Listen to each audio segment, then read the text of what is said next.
Oregon State Trooper Nic Cederberg has already been hit by 12 bullets in a blazing one-on-one shootout with fugitive killer James Tilka. Now, as Nic lies on the ground, critically wounded and partially paralyzed, Tilka holds the fallen trooper's own gun just a few feet from his head, about to execute him with bullet number 13.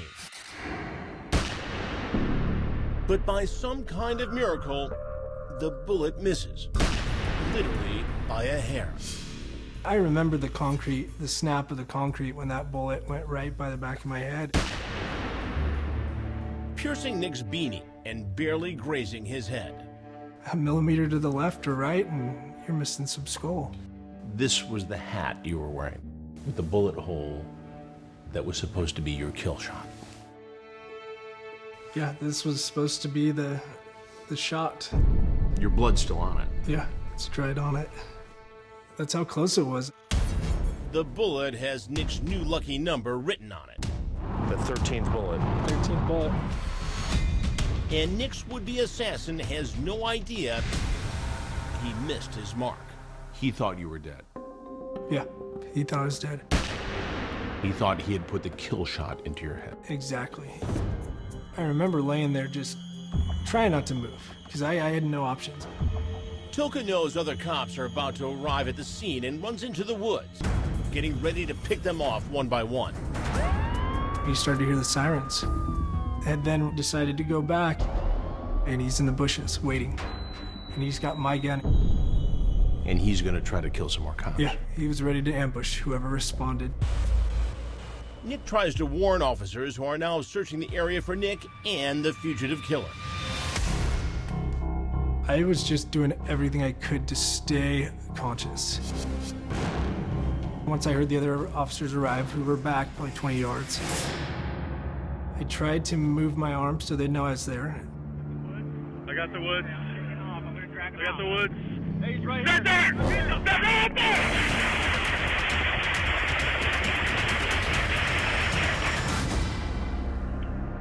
And in almost a blink of an eye, James Tilka is the one who ends up lying shot dead after this epic gun battle with cops. In 50 seconds. 5-0. That's what it took. The whole thing. The entire event. So it's amazing that I'm here to talk to you. I'm very blessed that the officers that responded had the training they did, and one guy in particular. Copy, thank you. Old friend Joseph Twig, who went through SWAT team training with Nic. He did exactly what we did in that training to be there with his trauma kit. Cut my gear off, did a blood sweep, looked, and he did it by the book. Hey, Nic, it's Twig. All right? Stay with me, buddy. I think the stars aligned that night. For everything that was horrifyingly bad that went wrong that night, the stars definitely aligned that, you know, Nic's still here with us.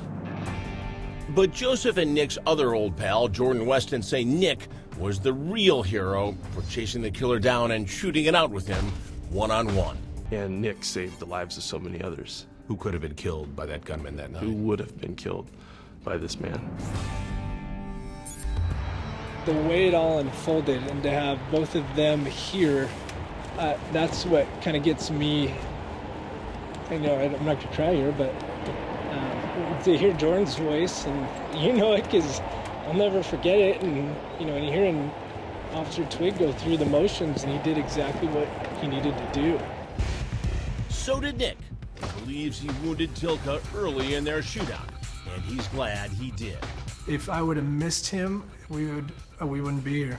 I mean, I wouldn't be here at all, because he could have easily just shot as many rounds as he could.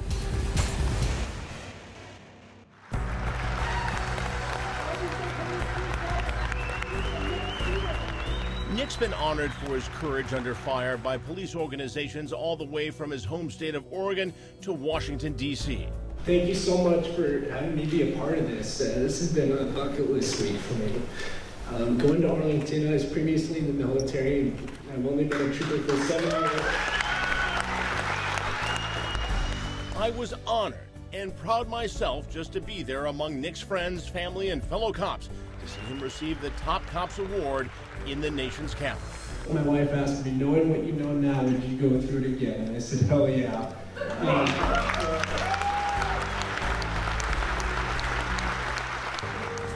But Nic admits his ordeal still gives him recurring nightmares. Every night. I am in a living nightmare. Every night I get murdered. Every night. I mean, I'll never forget the feeling of being, at the end. Being there where you're just about gone.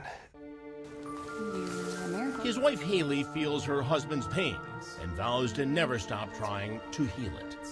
I will never leave that man. I will never hurt that man. I never want him to be hurt ever again after watching what he went through. You got it? Haley also says Nic's harrowing experience has brought them closer together. It changed how we both look at life. We both wake up every single morning just grateful to be alive and breathing and have each other. Cool, thank you. And Nic will always be Haley's hero. He had a million angels watching over him that night. I mean, that's for sure. The fact that, he was saved that night is just incredible. And I think it had a lot to do with his heart and his fighting attitude. I can honestly say that in my 36 years of being a journalist, I do not think I've met a more positive person in my life. When others might have given up, Oregon State Trooper Nic Cederberg just keeps moving forward, and I'm very honored to have Nic with me today here in New York City. Thanks for being here. I appreciate it so much. How are you feeling? How is the physical therapy process? It's been pretty tough. One of the biggest things that I've had trouble with is my feet. I've lost all the fat and the padding underneath my feet, so walking is pretty difficult. My knee, just getting better to where I can walk on it now. A lot of internal injuries still that I'm dealing with, and so it makes life pretty difficult, but I'm getting there. It's getting better. Your wife, Haley, is a law enforcement officer in Portland. When you say goodbye to her every day, what goes through your mind? It's tough, but I can't tell her not to do what she wants to do, but it is scary because this could happen again. And I don't think we could go through another event like this, knowing that it possibly could happen every day. I want to bring in someone now who is just as inspired by your story as I am, your boss, Captain Tim Fox of the Oregon State Police. Tim, thanks for being here. Thank you.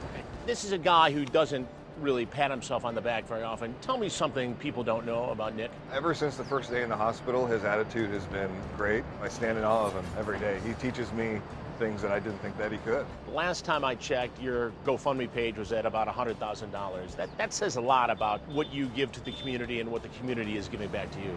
Yeah, it was pretty amazing. I was unconscious for a couple of days, so when I woke up and saw that, I didn't know what GoFundMe was before this whole thing.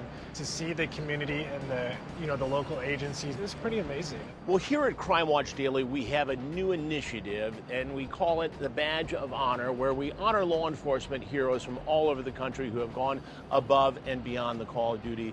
You certainly fit that role, and I want to welcome you as the newest member of that club. And we have a little bit of a surprise here for you. It's the very least we can do, but we want to donate $5,000 to the Oregon State Troopers Fund. Oh, wow. And put it to good use. It's so inspirational for me to tell these stories, and it really means a lot. We appreciate it.